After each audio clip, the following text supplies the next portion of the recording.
Warm welcome everyone. In this project, we are restoring old images and photographs using deep learning. Next. Restoration of old images. Restoration of old images is required because with time the old images get distorted due to humidity or bad quality. So in order to preserve them, we need to restore them into digital form. Next.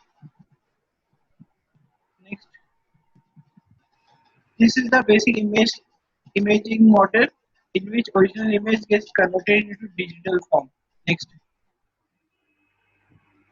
Now we are going to talk about autoencoder and GAN. An autoencoder is a type of artificial neural network. The aim of autoencoder is to learn a representation for a set of data, typically for dimensionality reduction by training the network. And now, next, the GAN. GAN are basically made up of a system of two competing neural network models which compete with each other and are able to analyze, capture, and copy the variations within a set of data. Next. The proposed architecture consists of an encoder-decoder pipeline, an adversarial generator, and an adversarial discriminator. Next. The first block contains an overlay of an adversarial generator, and the second block contains adversarial discriminator. Next.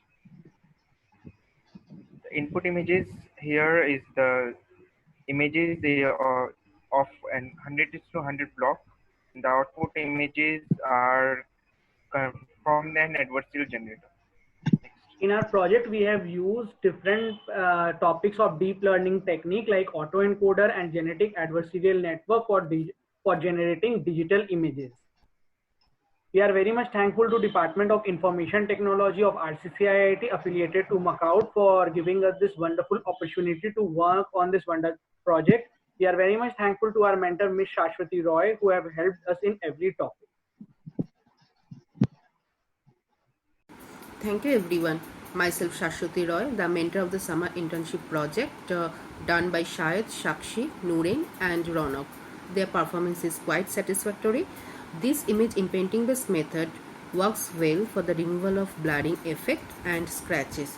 In future, it can be extended to handle several other defects associated with old images.